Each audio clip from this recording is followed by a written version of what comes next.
Now we are going to talk about intercultural communication.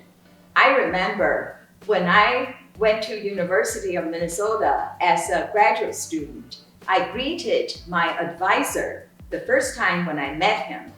I stood up and bowed. I said, "How are you, Professor Carter?"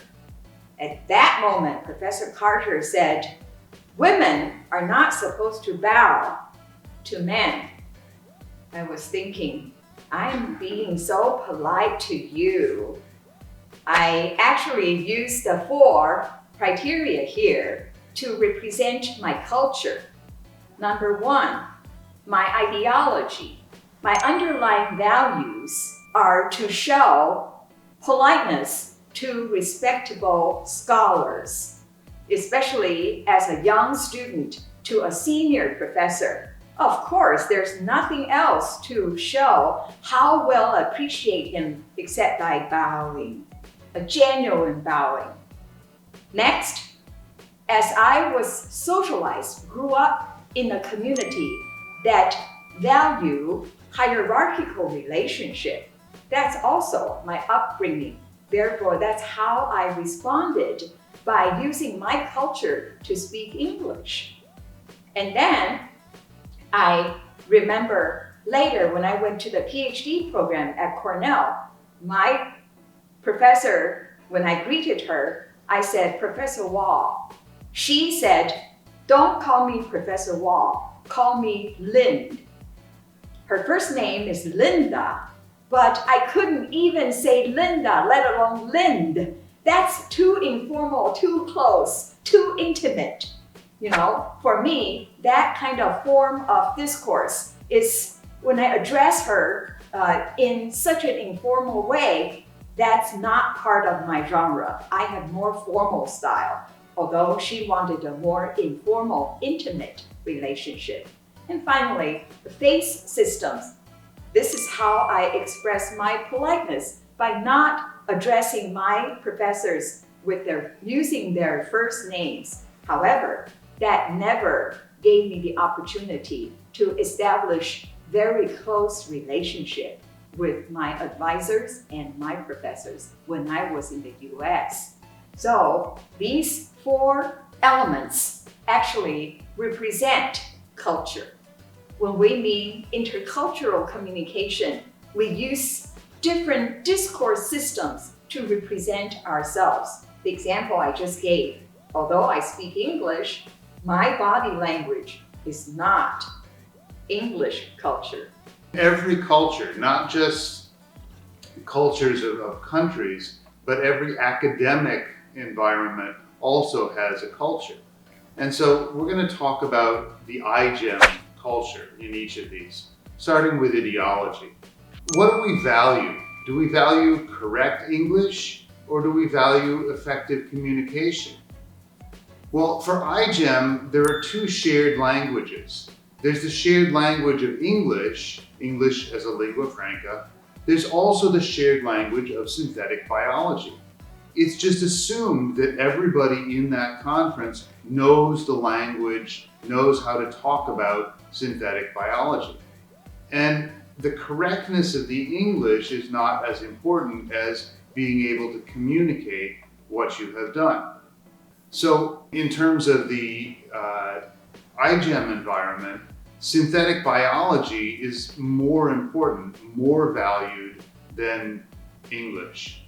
So you can tell what iGEM values by looking at the judging criteria. And again, these change every year. This is based on the 2022 judging criteria. The bronze criteria basically says, did you follow the rules? Did you give all the things that you were supposed to, the deliverables?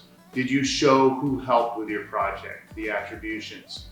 Did you write a description of how you chose your project and what it is, and what contribution it makes? So basically the bronze is just do it. Follow the directions. There's also one other that they added this year that wasn't there in past years. For each category in the judging standards, there's a required standard URL. where each team has to basically fill in the name of their team and have each category exactly the same. This makes it easier for the judges to find the different materials. So standardization is also important to iGEM. This is what we talked about, the order of papers, the order of presentation. And iGEM has incorporated that this year as part of their standards. In the silver category, these are the basic core values of iGEM. Engineering success. They want you to show that you went through cycles of engineering in the process. Collaboration, you worked with other teams. Human practices, you considered the benefits to society and the community. And implementation, how you actually would put this to work in the real world. So engineering success has to do with, is the idea workable? That's one key standard and value of iGEM. Collaboration, cooperation, working together with other people is vitally important in engineering and in society in general, and they're trying to promote that. Human practices, having a benefit to society and to individuals. And then implementation, that it's practical. These four represent the key values of iGEM that you have to address. And then for the gold, these sort of build on those. They're excess, they're more than is required. Project modeling shows the underlying theoretical principles for why this should work. Proof of concept shows we actually developed it to a point that we can show that it works. Improvement of an existing part shows benefit to the society, benefit to other teams. Partnership is further cooperation. Communication and education has to do with educating people about synthetic biology and about the principles of your project.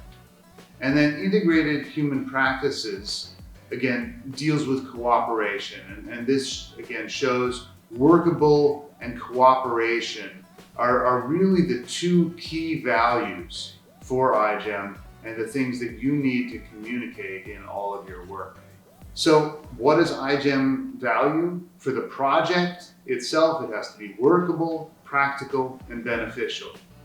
In terms of the teamwork, you have to show cooperation, education, and follow the standardization rules set in the criteria. Now, what about socialization? Socialization has to do with becoming part of a community. Again, any community, whether it's a local community or an academic community, you have to become part of. If I want to become part of a Chinese community, I have to speak Chinese. Otherwise, I'm always going to be an outsider. You have to accept their values. So again, the things we just talked about in terms of the values of iGEM, you have to buy into those in order to be part of that community. You have to learn their vocabulary, so the same words have the same meaning for everyone. When we talk about transformation, different people may have different ideas. If you grew up with Transformers, you're thinking of twisting robots. But in terms of iGEM, transformation has a very specific purpose and meaning relative to synthetic biology. And then again, every culture is slightly different. So all the teams in iGEM are slightly different. And those differences are important, but they're like spice. Spice is important to a dish, but you can't have too much of it all in one place. It's not the main part of the dish. And so you need to make sure that it's spread through the whole thing. You make sure that the audience will appreciate that spice. You have to think about how much time it's going to take to explain those local cultural differences, or whether it would detract from the main point. For instance, one of the iGEM teams talked about one of the local gods, one of the local legends. And at the beginning, that was a huge part of the project, and we tried to get the team to tone it down a little bit because we said it's taking too much of the time away from the main part of the project. And then forms of discourse. Again, there are many different genres, ways of communicating that are important in the iGEM competition. There's the oral presentation. There's the oral presentation live in a poster or booth setting, depending on the year. There's also the written forms in the wiki and in the judging form. And now they've had recently videos that you need to submit as well. All of these have different criteria, different standards. And so again, we'll be talking about each of these in detail in later units of the course.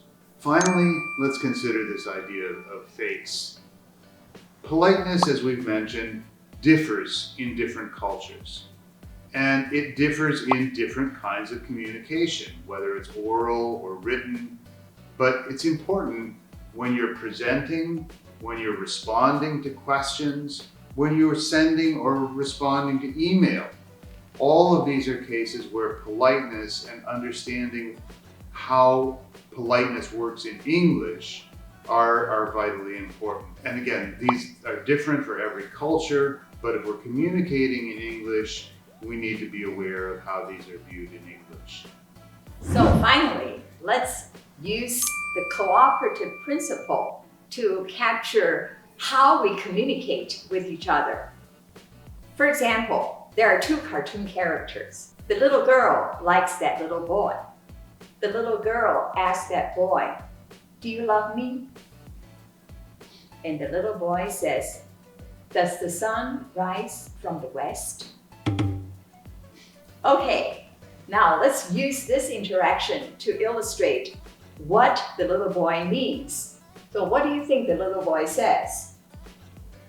Well, obviously the sun doesn't rise in the west. So the answer is very clear, which is no. In terms of quantity, we expect the little boy not to say too much or too little. If the answer is yes or no, that should be very clear. But somehow this boy makes it too long and use a question instead of an answer. How about the quality? Is it true? Does the boy speak the truth? Does he lie? We don't know. Certainly, he wants to be truthful. He doesn't want to lie. It's obvious he doesn't like the little girl. That's why he couldn't say, "I don't love you," in order to make it truthful. Maintain quality, speak the truth, do not lie. How about number 3? Is it relevant? That's the most important point when we communicate, because actually the boy violates the first sub-maxim.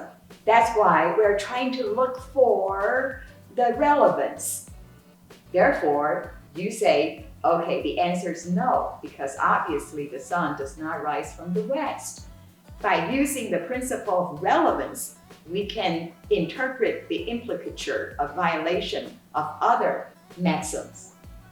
And how about the very last one, violating mannerism, manner? Is he being very clear? No, right? Because it's indirect. You have to say, what's the relevance of the sun rising from the west to do with whether you love me or not? He is being not very clear. That's why if other maxims are violated, we look for the relevance. In our presentation, the reason we can communicate with each other is simply because we follow the 4 expectations by being not too verbose, not too short, and always speak the truth, and always find relevance, and finally make it clear. So again, these are the basic expectations of good communication. And we'll be talking about each of these in relation to different genres later in the course.